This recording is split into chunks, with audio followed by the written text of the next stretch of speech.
Masih setia bersama kami pemirsa di Bincang hari ini. Kalau tadi kita sudah berbincang dengan Kang Munir yang merupakan salah satu duta bahasa provinsi tahun 2023. Saat ini kita akan berbicara lagi nih dengan narasumber yang tentunya dari Duta Bahasa juga. Di sini ada Kang Fikri Hilmansyah. Assalamualaikum Kang Fikri. Waalaikumsalam Teh Rida. Wah, apa kabar Kang Fikri? Alhamdulillah baik. Alhamdulillah. Kabar Teh Rida gimana? Alhamdulillah baik juga nih Kang Fikri. Sangat-sangat antusias Kang. Kita hari ini kita mau ngobrol-ngobrol tentang bahasa. Kalau tadi di segmen pertama kita sudah berbincang dengan Kang Munir perihal apa sih pentingnya bahasa Indonesia dan juga kenapa kita sebagai generasi muda ini harus berbangga menggunakan bahasa Indonesia. Di segmen ini Kang, di segmen ini Kang kita akan mengulik lebih dalam tentang apa sih Duta Bahasa Provinsi Banten itu. Nah Kang, langsung aja. Sebenarnya apa sih Duta Bahasa itu? Jadi Duta Bahasa itu merupakan jajaran generasi muda yang bertugas dalam mengkampanyekan bahasa Indonesia yang baik dan benar, seperti itu. Baik, jadi itu lalu perannya? Jadi peran Duta Bahasa Indonesia yakni mengkampanyekan bahasa Indonesia ke masyarakat umum. Dia itu bertugas dalam menjaga kelestarian bahasa Indonesia, bahasa daerah, dan juga menguasai bahasa asing. Baik. Jadi kalau misal kita balik lagi bicara tentang duta ya Kang ya, tentunya duta itu merupakan penggerak ya Kang. Nah kalau misal ada bahasanya berarti memang penggerak bahasa nih. Apakah duta bahasa ini hanya bergerak di bidang bahasa atau bergerak di bidang-bidang lainnya? Tentunya tidak. Apa aja tuh Kang? Walaupun di dalam diksinya duta bahasa, memang bahasa jadi jalan awal untuk duta meraih mimpi-mimpinya seperti itu. Baik. Jadi di Duta Bahasa ini kita banyak kegiatannya. Salah satunya ada yang namanya niaga bahasa. Di situ kita dilatih untuk berniaga, berjualan. Baik. Seperti itu. Jadi kalau semisal saya tangkap apa yang dari Kang Fikri sampaikan, ternyata memang Duta Bahasa ini bukan hanya berfokus pada bahasa saja, namun juga ternyata pada sastra, pada kemudian budaya, pada hal-hal lainnya ya Kang ya. Betul sekali. Bahkan di Duta Bahasa kami itu selalu mendapatkan tugas dari pusat, yakni dari Badan Bahasa. Baik. Dikasihkan kepada para duta bahasa untuk melakukan tugas-tugasnya seperti itu. Bahkan di setiap daerah juga Duta Bahasa memiliki korwil-korwilnya. Jadi ada program yang memang ada di masing-masing wilayahnya ya Kang ya. Nah, bicara tentang Duta Bahasa nih Kang, apakah hanya bahasa Indonesia saja yang perlu dikuasai atau ternyata ada bahasa-bahasa yang lainnya nih gitu? Di Duta Bahasa kita ditekankan untuk menguasai 3 bahasa setidaknya. Apa aja tuh? Bahasa ibu kita tentunya bahasa Indonesia, bahasa daerah, dan juga bahasa asing. Bahasa Indonesia, kemudian ada bahasa daerah, dan bahasa asing. Betul sekali. Kalau kayaknya saya pernah dengar juga ada semboyannya atau ada slogannya ibaratnya. Apa tuh Kang? Trigatra Bangun Bahasa. Trigatra Bangun Bahasa. Apa sih Trigatra Bangun Bahasa itu? Utamakan bahasa Indonesia, lestarikan bahasa daerah, dan kuasai bahasa asing. Baik. Jadi ada slogannya ya dimiliki oleh Duta Bahasa, yaitu Trigatra Bangun Bahasa. Tri tentu ada 3 ya Kang ya. Yang pertama ternyata pengutamaan bahasa Indonesia. Kemudian yang kedua ada pelestarian bahasa daerah ya. Kemudian yang ketiga ada juga pengutamaan bahasa asing. Pengutamaan atau penguasaan nih? Penguasaan dong. Nah, jadi yang ketiga adalah penguasaan bahasa asing. Kenapa sih Kang kita harus melestarikan bahasa daerah? Dalam hemat saya, jika tidak oleh kita sebagai generasi muda, terus oleh siapa lagi bahasa daerah dilestarikan seperti itu? Sedangkan menurut prediksi UNESCO, data yang saya ambil, 6.700 bahasa daerah yang ada di seluruh dunia ini hampir punah. Seperti itu. Jadi memang ini perlu sekali ya Kang ya, tentu dilestarikan. Tadi bukan hanya kita harus mengutamakan bahasa Indonesia yang bahasa identitas kita ya Kak ya, tentu saja kita perlu melestarikan bahasa daerah. Namun sayangnya Kak Rida, Iya, kenapa tuh? dengan keprihatinan seperti ini, anak muda di negara kita masih belum sadar dan aware, peduli Iya. untuk melestarikan bahasa ibunya sendiri. Mereka lebih bangga memakai budaya kontemporer, bahasa kekinian, dan sebagainya. Karena mungkin ada beberapa orang juga yang berpikir bahwa makanya bahasa daerah ketinggalan. Padahal enggak. Betul Itu sekali. tuh harus banget dilestarikan. Saya setuju banget nih sama Kang Fikri. Nah, kemudian Kang, tadi kita udah bicara tentang duta bahasa, ternyata ada juga slogannya, tiga terbangun bahasa. Tadi kita mau tahu nih Kang, sebenarnya program apa aja gitu yang memang dilakukan oleh duta bahasa. Banyak sekali ya teman-teman program-program yang kita lakukan di Duta Bahasa. Titik fokusnya tentu di Bahasa. pengkampanyean bahasa. Namun selain itu, seperti saya di Korwil Tangsel, saya fokus di bidang BIPA. Terus di Korwil-korwil Pandeglang lainnya. ya, seperti di Pandeglang, Iya. fokus pada pengembangan budaya, Oke, seperti itu dan lain baik. sebagainya. Jadi memang ada banyak ya Kang Betul. ya terkait dengan program-program yang dilakukan oleh Duta Bahasa Provinsi Banten. Bukan hanya program yang berasal dari pusat ataupun badan bahasa ya Kang. Betul. Nah, dan juga badan bahasa ini berarti menaungi Duta Bahasa. Iya. Sebelum ke badan bahasa kita dinaungi oleh siapa ya Kak? Kantor Bahasa, Kantor bahasa mana nih? Provinsi Banten. Oke, jadi Kantor Bahasa Provinsi Provinsi Banten. Banten. Wah, sebenarnya kalau semisal itu banyak sekali program-program yang keren ya Kak ya, tentunya. Dan juga menariknya ada program dari Korwil. Betul sekali. Dan apakah sudah berjalan tuh Kak ya? Sudah.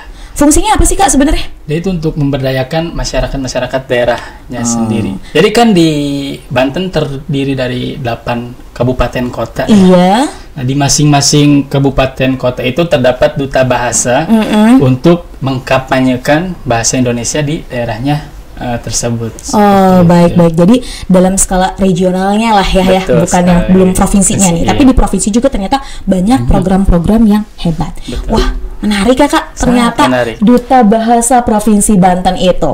Nah, ini juga informasi nih Kang Fikri kepada pemirsa setia Sultan TV. Bagaimana kalau misal kita mau bergabung dengan Duta Bahasa Provinsi Banten?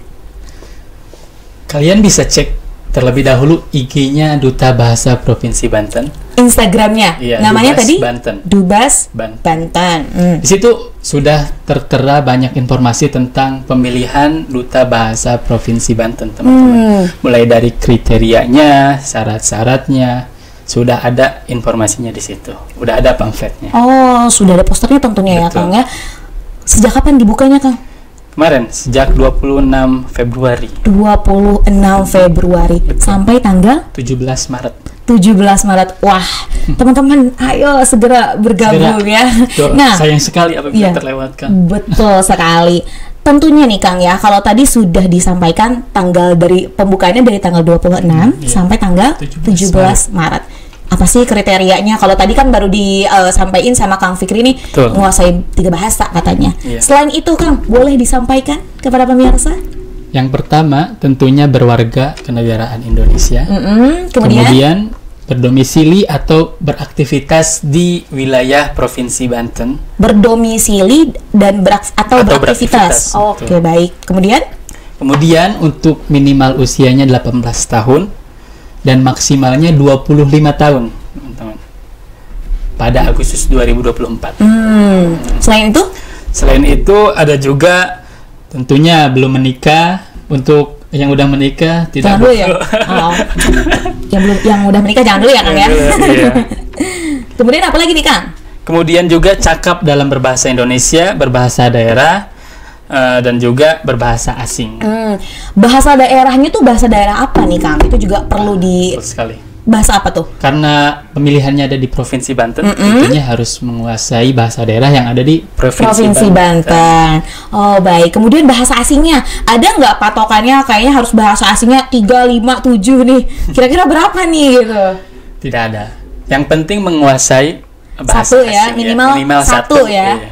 Jadi kalau misal teman-teman ternyata menguasai bahasa asing, Inggris, Arab dan lain-lain, boleh banget untuk bisa mendaftar menjadi duta bahasa Provinsi Banten. Betul Nah, apa ada persyaratan lainnya nih, Kang? Persyaratan lebih lanjutnya bisa dibaca nanti di IG. Namun saya akan sampaikan lagi sedikit. Boleh? Tidak pernah terlibat tindakan kriminal atau penyalahgunaan obat-obatan terlarang. Selain itu? Dan memiliki wawasan serta keterampilan sastra dan budaya daerah atau Indonesia. Sudah. Nah, kemudian waktu Kang Fikri sendiri nih, Kang, ada nggak kira-kira apa ya, dokumen-dokumen khusus nih yang emang perlu disiapkan ketika bergabung menjadi duta bahasa? Tentu ada. Apa tuh? Mulai dari identitas diri, KTP, seperti itu. Kemudian kalau tidak ada KTP, maksudnya KTP-nya tidak berdomisili di daerah Banten, boleh pakai surat keterangan domisili. Seperti itu. Yeah. Kemudian foto kita, foto setengah badan dan juga foto seluruh tubuh. Rangkaian seperti itu ada. Ada. Dan juga kalau saya mengulik ya, Kang, ya, tadi dilihat di Instagramnya Dubas Banten, ternyata ada juga pembuatan esai. Betul, itu yang sangat rumit untuk saya. Wah, itu rumit. Gimana dong? Boleh berbagi nih kepada pemirsa Setia Sultan TV. Gimana perasaan Kang Fikri nih waktu tahun lalu ya, berarti mengikuti duta bahasa dan buat esai? Salah satu hal terrumit dalam pendaftaran duta bahasa Provinsi Banten itu ketika membuat esai. Kenapa? Karena saya bukan orang yang terbiasa dalam membuat karya ilmiah seperti itu. Namun karena saya memaksakan diri, karena saya ingin berubah, mengupgrade diri saya lebih baik lagi, saya paksakan dan alhamdulillah buktinya saya bisa. Lolos ya? Dan lolos. Wah, Masya Allah, hebat sekali. Dan sampai sekarang alhamdulillah, Kak, ilmu-ilmu itu yang saya pelajari di duta bahasa bisa saya amalkan. Tadi udah ya, kita bisa tahu juga tentang apa sih kriteria dan juga administrasi apa yang memang kita perlukan ya ketika kita mendaftar menjadi duta bahasa Provinsi Banten. Nah, Kang, selengkapnya bisa dilihat di Instagramnya Duta Bahasa Provinsi Banten. Dubas Banten ya. Baik. Nah, bicara tentang Dubas lagi nih, Kang. Tadi juga Kang Fikri bilang bahwa ketika kita membuat esai ya, ketika saya membuat esai katanya susah dan lain-lain. Tapi akhirnya alhamdulillah lolos juga ya, Kang, ya, menjadi Dubas Banten. Nah, sebenarnya ini juga bisa disampaikan. Kalau tadi kita udah tahu caranya kayak gimana, sebenarnya apa sih yang akan kita dapatkan ketika kita bergabung menjadi Dubas Banten? Banyak sekali, teman-teman. Ketika kita sudah bergabung menjadi Duta Bahasa Provinsi Banten, manfaat-manfaat yang akan kita dapatkan itu berdatangan dengan sendirinya ke diri kita. Apa aja tuh? Jodoh dapat nggak tuh, Kang, ya? Kalau beruntung bisa. banyak yang mendapat jodoh dan baik. Selain itu nih, apa salah tadi satunya ketika mendapatkan pekerjaan seperti itu. Tentunya relasi. Sedangkan kan orang-orang yang daftar Dubas itu bukan orang yang kaleng-kaleng kalau bahasa sekarangnya itu. Orang-orang yang sudah berpengalaman semua gitu. Jadi ketika kita daftar di Duta Bahasa, otomatis kita juga dapat relasi. Dan relasi itu memang sangat penting ya, Kang, ya, untuk saat ini. Dan wah, apalagi Kang Fikri mungkin sekarang bisa membagikan pengalamannya. Relasinya udah banyak nih ketika menjadi Dubas. Betul sekali. Saya dapat relasi banyak ya dari sini, dari Dubas ya, Kang. Wih, mantap banget. Karena ini loh, Kang, generasi muda saat ini emang lagi cari-cari relasi. Karena untuk mengembangkan dirinya sendiri dan juga wah, pokoknya bermanfaat untuk masa depan ya, Kang, ya. Selain itu, apalagi sih yang Kang Fikri udah dapetin? Yang saya dapatkan selain itu tentunya ilmu-ilmu yang bermanfaat. Mulai tadi pemahaman tentang literasi, bagaimana cara berbahasa Indonesia yang baik dan benar. Karena dari situ ketika kita bertugas menjadi pewara, narasumber, atau moderator, itu sangat diperlukan ilmu-ilmu seperti itu. Dan kenapa orang-orang nyarinya orang yang lulusan dari Duta Bahasa? karena ya terpercaya gitu kualitasnya seperti itu. Waduh, berarti sudah qualify lah Kak ya. Nah, tadi berbicara berarti di Duta Bahasa itu Kang, kita bukan sekadar menyalurkan tapi kita juga dapat ilmu ya Kang ya. Sangat. Apakah ada gitu kayak workshop dan lain-lainnya yang sering dilakukan? Tentunya ada. Seperti yang akan datang nih. Apa besok tuh? Wah. nanti ada BIMTEK, bimbingan teknologi ya, di Cilegon kalau tidak salah. Oh, di Cilegon ya. Tanggal 1 sampai tanggal 4. Tanggal 4. Wah, itu diikuti oleh generasi muda juga ya tentunya. Wah, menarik loh Kang. Sebenarnya bukan hanya kita belajar tentang bagaimana bahasa teman-teman, tapi juga ternyata kita juga dapat ilmu yang bermanfaat dan kita juga bisa menyalurkan kepada orang lain ya Kang ya. Wah, tadi kita udah bicara lagi tentang Duta Bahasa di Kang ya. Iya. Nah, sekarang kita bergeser lagi nih. Kalau tadi kita masih bicara tentang pendaftaran lah ya. Iya. Sekarang nih Kang, sebenarnya bahasa daerah di Banten tuh emang ada berapa? Ada 5. Ada 5, wih. Apa aja? Yang saya tahu ya sebelum daftar Duta Bahasa Provinsi Banten, bahwasannya bahasa daerah yang ada di Banten itu cuma 2. Sunda Banten sama Jawa Serang. Jaseng ya katanya. Iya. Tapi ternyata ada tambahnya lagi seperti Cina Benteng, Lampung Cikoneng, dan juga Melayu Betawi. Oh, seperti itu. Jadi Banten itu mempunyai 5 bahasa daerah. 5 bahasa daerah. Mungkin ini yang tercatat ya. Iya. Ada juga dengar sih ada bahasa-bahasa yang lainnya juga, namun belum ya. Iya. Tapi memang yang tercatat sekarang ada 5 bahasa daerah. Provinsi Banten. Bukan hanya bahasa Sunda dan juga Jaseng. Ini jadi ilmu nih Kang untuk kita. Nah, apakah nih Kang bahasa daerah juga ini perlu untuk kita lestarikan? Sangat perlu. Adanya pelestarian dan pemertahanan bahasa daerah itu sangat diperlukan agar generasi muda yang akan datang dia tidak kehilangan warisan nenek moyangnya seperti itu. Makanya saya ketika mendaftarkan Duta Bahasa, salah satu krida ada yang namanya krida kan? Wah, apa proses krida? seleksi di Duta Bahasa itu pembuatan proposal krida. Jadi proyek kerja yang akan dilakukan nanti apa gitu. Nah, saya di situ mencantumkan proyek kerja saya dengan nama Cibada. Cibada. Betul. Apa tuh Kang Cibada? Cintai bahasa daerah. Wah, Cibada. Betul. Nggak pakai yut, Cibaduyut jadinya. Seperti itu. Nah, jadi dengan adanya program seperti itu merupakan bentuk pelestarian dan pemertahanan bahasa daerah yang saya lakukan. Dan itu harus disesuaikan dengan zaman. Sekarang musimnya teknologi, anak-anak sering main HP gitu kan. Hari-harinya menatap layar kaca.